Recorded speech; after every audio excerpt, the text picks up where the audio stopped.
Hai, berjumpa lagi dengan Om Ben. Wah, nggak terasa ya.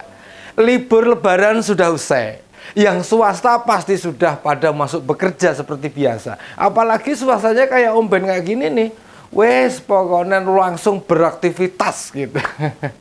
Ya, mumpung masih suasana Lebaran ini, ya, Om Ben ucapkan selamat Hari Raya, minal aidin wal faizin, mohon maaf lahir dan batin. Semoga dosa yang selama kurang lebih sekitar 1 tahun ini dapat lebur di hari yang suci ini. Dan pahala kita mudah-mudahan diperhitungkan dengan baik serta akan menolong kelak jika kita nanti di yaumil akhir. Ya, untuk para haters, monggo bila masih mau muni-muni atau mencela bahkan mencaci, nggih pun monggo sak terus saja. Memang kapasitas ya segitu. Berdebat dengan argumen dan nalar baik bukan kelasnya. Saya ini biasa saja, Om Ben biasa. Makin banyak yang mencaci maki Om Ben biasa saja. Justru menunjukkan ada ketidakberesan. Karena dalam berbagai opini Om Ben, kan yang disodorkan bukan hanya fakta. Ada opini juga yang disertakan tanpa kebawa emosi Om Ben ini. Nah, emosi saja enggak, apalagi fitnah, adu domba, menghina, ngawur yo jelas mboten banget ya, sing ora tenan kuwi. Nah, nih.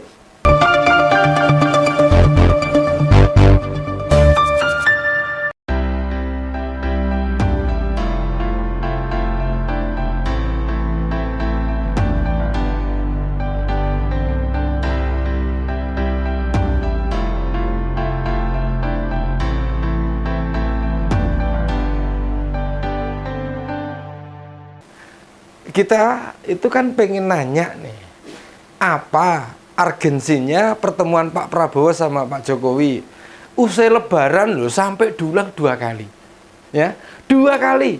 Lebaran baru 1 minggu, namun mereka bertemu 2 kali berturut-turut loh.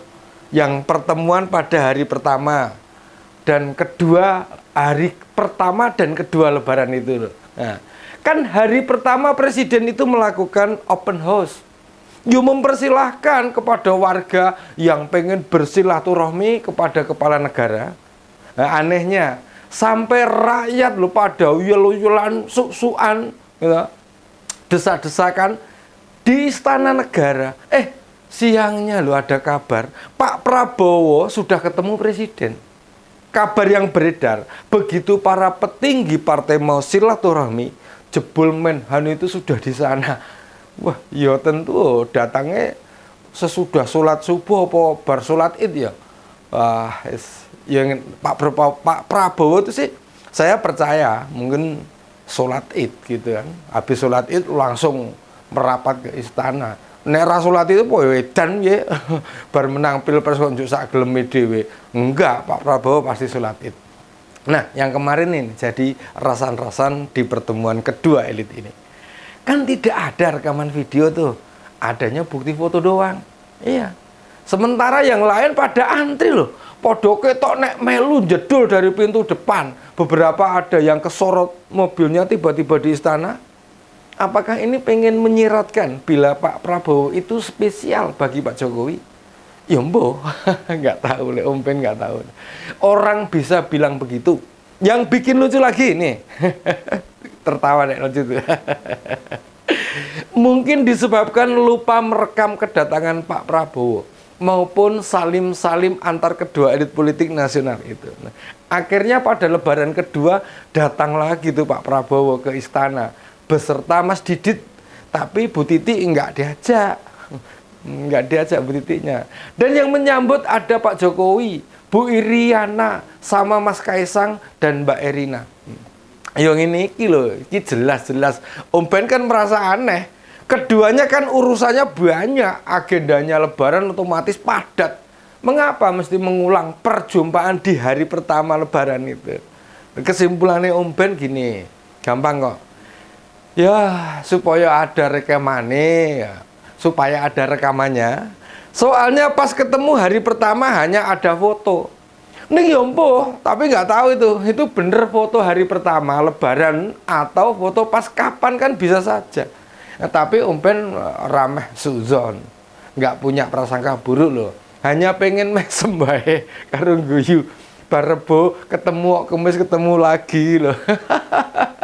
Ya ora apa-apa. Wong silaturahmi itu baik kok nggih. Ya. Nih.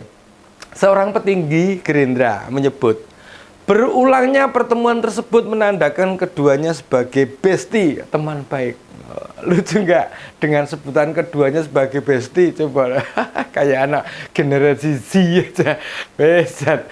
Kan ya lucu banget. Wong bestie kok nggak ngucapin selamat yang direkam dan dibagikan ke rakyat pas menang Pilpres loh. Ada yang tahu itu nggak? Kan nggak ada. Nggak ada yang ngerti. Adanya pengakuan presiden bila sudah menelpon Pak Prabowo bar menang Pilpres. Ya rapopo. Dulu pas pandemi atau ada atlet Indonesia menang kejuaraan, terbiasa menelpon dan dibagikan di akun official Pak Jokowi. Disinilah letak banyak kejanggalan menurut Om Ben. Fakta-fakta dan apa yang dituturkan itu ada kontradiksi, pertentangan, tidak seperti yang terlihat. Lalu di Lebaran kemarin juga nih, pertemuan antara Capres dan Cawapres pemenang Pilpres, ya hanya sekali, pisan tok loh.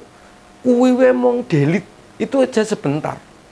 Pas acara halal bihalal Gerindra, kemudian fakta lain yang juga penting untuk dilihat. Pak Prabowo bertemu Pak BY 2 kali. Di Pacitan dan di Cikeas. Setelah Lebaran, Ketua Umum Gerindra juga mendatangi ke Cikeas lagi, menemui Pak BY lagi nih. Coba cek saja. Mengapa Mas Gibran Lebaran hanya sempat bertemu atau menemui Pak Prabowo saja? Tidakkah mementingkan mendatangi elit Demokrat, Ketua Umum PAN, serta Golkar juga? Apa wali kota nggak tahu pengusung dirinya bukan hanya Gerindra? Ya tahu banget. Nah, mengapa tidak ada pertemuan cawapres terpilih dengan 3 petinggi parpol pengusung lainnya? Nah, ini semua memperlihatkan apa yang semestinya berjalan dengan cantik tidak sesuai apa yang dimaui di pusaran elit politik. Ya, tidak mudah merealisasikan apa yang dibayangkan. Soalnya ya setiap pihak pasti pengen diakomodir kepentingannya. Bisa jadi tidak adanya pertemuan-pertemuan itu mengindikasikan parpol pengusung tidak srek dengan wali kota Solo sebagai wapres. Wis jawaban dewe. Atau malah bisa disebut diabaikannya Mas Gibran, tandanya dirinya bukan faktor penting pada pemerintahan yang akan meneruskan pemerintah sekarang. Ya posisinya sekedar pelengkap lah, bener-bener kayak pemain cadangan atau ban serep gitu kan, bukan unsur yang bisa atau dihitung sebagai penentu keputusan. Nah, ini semua jelas mempertontonkan kekuatan pengaruh Pak Jokowi bakal menentukan hanya sampai bulan Oktober besok. Setelah terima jabatan ya nanti ya, berakhir pula nih semua bisa dikendalikannya. Makanya bagi para pendukung Pak Jokowi kudu siap-siap nih dan realistis melihat yang terjadi sekarang ini. Sadarlah, meski dulu Pak Jokowi benar-benar memikirkan rakyat, tapi memang beliau sudah berubah. Tidak kayak sampai tahun pertengahan 2023 kemarin itu ya. Sekarang loh yang banyak dipikirkan presiden wes urusan masa depan keluarga. Dan itu kaitannya sama politik praktis. Itu posisi sekarang masih jadi presiden. Gimana? Nanti setelah jabatan diserahkan, ya wes hilang dalane. Hilang dalane. Dan beberapa pos menteri loh yang diharapkan bisa dipegang orangnya Pak Jokowi. Itu hanya keinginan saja. Kabarnya kan Pak Jokowi itu menginginkan ini kabarnya loh ya, kabarnya itu jabatan Kapolri sama Jaksa Agungnya, Jaksa Agung, nah itu orangnya Pak Jokowi. Om Ben sih nggak yakin loh bisa terrealisasi. Nanti akan diisi justru bukan sosok yang dimaui. Bila pun itu benar orang presiden ke-7, nantinya nggak sampai Agustus 2025.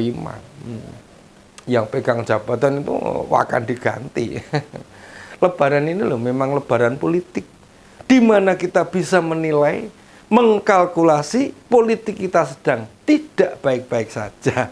Demikian opini kali ini. Salam seger waras, sampai berjumpa lagi.